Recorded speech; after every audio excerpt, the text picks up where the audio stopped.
శుక్లాంబరధరం విష్ణుం శశివర్ణం చతుర్భుజం ప్రసన్నవదనం ధ్యాయేత్ సర్వవిఘ్నోపశాంతయే అగజానపద్మార్కం గజానమహార్నిశం అనేకదంతం భక్తానాం ఏకదంతం ఉపాస్మహే. ఓం గం గణపతయే నమః. ఓం శ్రీమాత్రే నమః. ఓం శ్రీ గురుభ్యో నమః. నేను మీ వాడ్రేవు ఆదినారాయణరావు శర్మ. నా సెల్ నంబర్ 7075389589 7075389589. ఇప్పుడు మనం జూన్ నెల మొత్తం కూడా ఫస్ట్ నుంచి 30వ తారీఖు వరకు చెప్పుకుంటామండి. దానికంటే ముందర ఏంటంటే మీకు జాతకాలు చెప్పించుకోవాలనుకుంటే మీ జాతకాలు చెప్పించుకోవాలనుకున్నా, లేకపోతే మ్యారేజ్ ఎప్పుడు అవుతుందో అని తెలుసుకోవాలనుకున్నా, అదే అనేక రకాలుగా ఉంటాయి కదా, జాబ్ అని ఇవన్నీ. మీరు మీ date of birth, time of birth, place of birth, ఈ 3 ఉంటే చాలండి. మీరు కింద నెంబర్, ఇప్పుడు చెప్పే నెంబర్కి కింద స్క్రోల్ అవుతున్న నెంబర్కి పంపించండి. తప్పకుండా నేను పరిష్కార మార్గాలు అన్నీ సూచిస్తాను. మీకు నా వీడియో నచ్చితే మీరు షేర్ చేయండి, సబ్స్క్రైబ్ చేయండి, అలాగే నన్ను ఆశీర్వదించండి. అలాగే నా వీడియో చూస్తున్నటువంటి మీ అందరికీ పేరు పేరున నా హృదయపూర్వక నమస్కారాలు. మకర రాశి అండి. మకర రాశి వారికి బాగుంది. ఈ వారం మొత్తం కూడా, అదే ఈ నెల మొత్తం కూడా చాలా బాగుంది. జూన్ నెల మొత్తం కూడా చాలా బాగుంది. మీకు ఈ ద్వితీయ భావాన్ని రాహు ఉన్నప్పటికీ ధనాన్ని ఇస్తాడైన కుజుడు, గురుడు కూడా చూస్తాడండి. కాబట్టి ఫైనాన్షియల్గా ఏమాత్రం ఇబ్బంది పడాల్సిన అవసరం లేదు. అని చిన్న చిన్న అవరోధాలు ఏర్పరిచినప్పటికీ కూడా ధనం విషయంలో ఏమాత్రం ఇబ్బంది ఉండదు.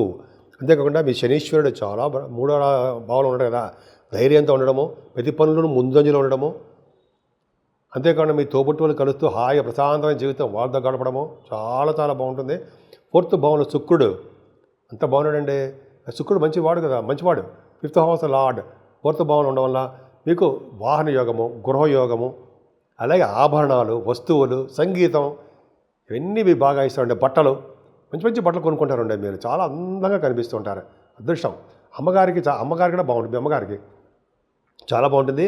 సంగీత సాధనలు చేసేవాళ్ళు, సంగీతంలో మ్యూజిక్ చేసే వాళ్ళకి వాళ్ళు పట్టుకోవాల్సిన అవసరమే లేదు. బ్యూటిఫుల్గా బ్రహ్మాండంగా సంపాదించుకుంటారు ధనాన్ని. అలాగే పంచమస్థానంలో రఘుబుద్ధులు ఉన్నారు కదండి. పంచమస్థానం రఘుబుద్ధులు ఉన్నారంటే జనరల్గా ఏంటంటే ఫైనాన్స్ రంగంలో మీరు బాగా రాణిస్తారని, ఫైనాన్స్ అండ్ అకౌంట్స్ ఆడిటర్స్గా బాగా సక్సెస్ రేట్ ఉంటుందని.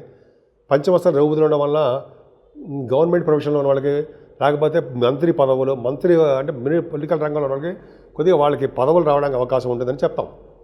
రఘుబుద్ధి కాంబినేషన్ వల్ల కూడా సినిమా రంగము, సాహిత్య రంగంలో కూడా బాగా అభిరుచి ఉంటుంది మీకు. స్టాక్ మార్కెట్లో కూడా బాగా డెవలప్మెంట్స్ ఉండి తీరుతాయి. అంతేకాకుండా 6వ భావంలో రవితో కలిసిన, బుధుడితో కలిసిన గురుడు మంచిదే కదండి. 6th హౌస్ లార్డ్ 6th హౌస్లో ఉండే హర్షయోగాన్ని ఇస్తాడు. అంటే సంపూర్ణ ఆరోగ్యాన్ని ఇవ్వడము, ఎటువంటి అనారోగ్య సమస్యలు పడకుండా, ఎటువంటి శత్రు భయాలు లేకుండా అవన్నీ చక్కగా ఉండడానికి అవకాశాలు ఉంటాయండి. గురుడు కూడా 6వ భావంలో ఉన్నాడు. గురుబుధుడు తెలివితేటలో, జ్ఞాన సంపదలు బాగా పెంచుకుంటారని శాస్త్రం చెప్తోంది.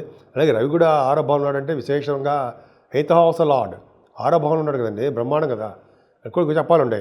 8వ ఇంటి వాడు, 6వ ఇంటి వాడు, రవి బుధులు ఇద్దరు 6వ భావం కలవడం వల్ల విపరీత రాజయోగం అదొకటి ఉంది సరే. చాలా బ్రహ్మాండంగా అండి. అంటే మీకు లా సంబంధించిన రిలేషన్ ప్రాబ్లమ్స్ అని ఉంటే వాటిలో మీరు విజయం సాధించుకుంటారు. పైగా బుధుడు ఒక్కడే 7వ స్థానంలో ఉండడం వల్ల వివాహాది వేడుకలు, వ్యాపారాభివృద్ధి, అలాగే భార్యాభర్తల యొక్క అనురాగం బ్రహ్మాండంగా ఉంటుంది. 8వ స్థానంలో కుజకేతువులు, అమ్మమ్మోయ్ అంటాం కదా, నిజంగా 8వ స్థానంలో కుజకేతువులు మంచిది కాదండి. ఎవరి దృష్టి కూడా లేదు. అందుకని కొద్దిగా మీరు జాగ్రత్తగా ఉండాలి. రోడ్డు మీద ప్రయాణం చేసేటప్పుడు యాక్సిడెంట్స్ అవ్వడము, కొద్దిగా రక్తం కనిపించడము, అదే బోన్స్ సంబంధించినటువంటి ఇబ్బందులు కలగడానికి మీ జాతకాల రీత్యా ఆధారపడి ఉంటుంది తప్ప అందరికీ యాక్సిడెంట్స్ అయిపోతుంది అమ్మ బాబోయ్ అని ఏం లేదు. అంత భయపడాల్సిన అవసరం అస్సలు లేదు. అదే కుజుడు ఉన్నాడు కాబట్టి అష్టమంలో కేతువుతో కలిసి ఉన్నాడు కాబట్టి కొద్దిగా మీరు జాగ్రత్తగా ఉండండి అని చెప్తాను, అంతే సూచన. పైగా భాగ్యస్థానం కూడా అంత అద్భుతంగా ఏం లేదండి. మీరు విదేశాలు వెళ్ళాలి అనుకున్నా కూడా వెళ్ళలేకపోతుంటారు. ఏదో అవరోధాలు వస్తుంటాయి. అంటే మీరు అనుకున్న యూనివర్సిటీలో సీట్ రాలేకపోవచ్చు, సమయానికి సపోజ్ మనకి స్టాంపింగ్ అవ్వలేకపోవచ్చు, అది ఒక్కడే ఉంటుంది. ఏదేమైనా మీకు మీ రాశి వారికి 10th భావం అంటే 10th భావం మీకు అంత అద్భుతంగా ఉంది కదా ఉంది కదండి.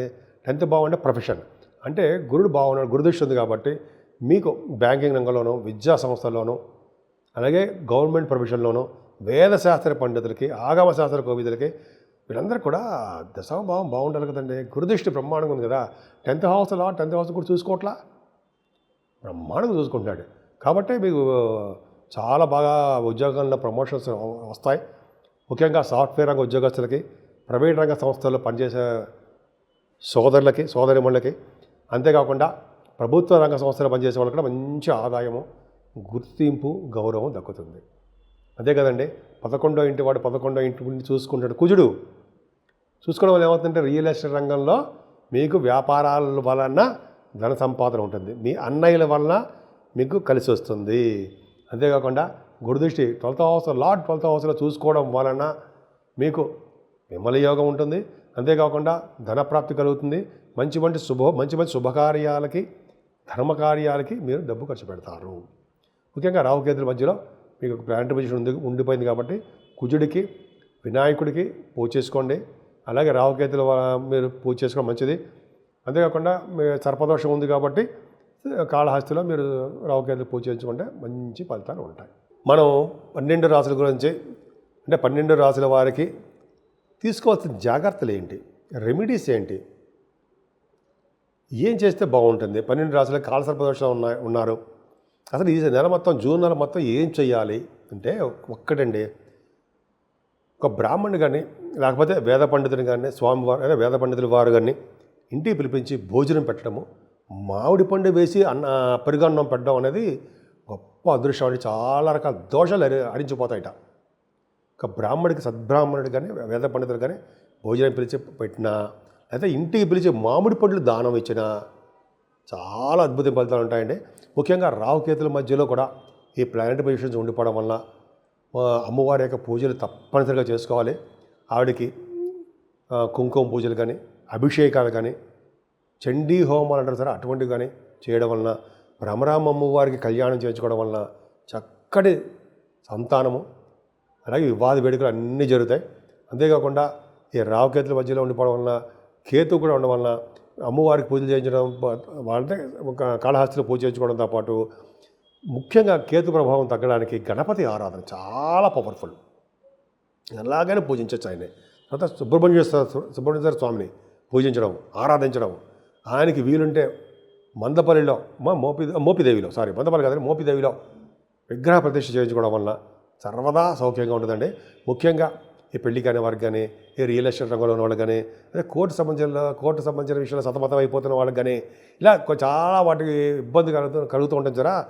వారందరూ ఇక్కడ చెప్పదగ్గ సూచన ఏంటంటే ఒక్కసారి మోపిదేవి వెళ్ళి, ఎందుకంటే నేను కూడా వెళ్ళాను కాబట్టి చెప్తున్నానండి, అక్కడ ఒక్కసారి నాగప్రతిష్ఠ చేయించుకోండి. అది వీలున్నప్పుడు, నేనే చెప్పాను అని చెప్పి రేపో ఎల్లుండి వెళ్ళిపోయి గమగమ చేయించడం కాదు, మీకు వీలున్నప్పుడు బాగా ఇది ఈ రాహుకేతుల మధ్యలో ప్లానెట్ పొజిషన్ ఉంది కాబట్టి సాధ్యమైన త్వరగా చేయించుకుంటే చాలా మంచి ఫలితాలు వస్తాయండి. ఏదేమైనా సరే, ఇవన్నీ చేసినా సరే విష్ణువుకి తులసి మాల సమర్పించడము, అలాగే ఈశ్వరుణ్ణి, పరమేశ్వరుణ్ణి, మహాశివుణ్ణి తైలాభిషేకాలు కాదండి, ఆయనకి తేనెతో అభిషేకాలు చేయించడం వలన, అలాగే మల్లె పువ్వులతో పూజించడం వలన కూడా భార్యాభర్తల విషయంలో అనురాగం, ఆప్యాయత, అనురాగ దాంపత్య జీవితం ఇంకేంటి అంటే పెనవేసుకుపోవడం, అంత అదృష్టం చాలా చాలా బాగుంటుందండి. అందుకనే ఎక్కడ ఉన్నా మనం ఏ పొజిషన్లో ఉన్నా సరే శివుడిని మాత్రం మర్చిపోకూడదు, విష్ణువుని అసలు మర్చిపోకూడదు. చూసారా, శివుడినేమో పూజించమంటుంటారు, విష్ణువుని కీర్తించమంటారు. కీర్తించడం అంటే మనం పొగడ్డం అంటే మాట్లాడడం, ఆయన గురించి చెప్పుకుంటూ ఉండడం. ఇది శాస్త్రం ఉంది కదండి, చేతులు ఉండగా శివ పూజ చేయనేలా అంటాం కదా. చేతులు ఉన్నాయి, శివుడికి పూజ చేద్దాం.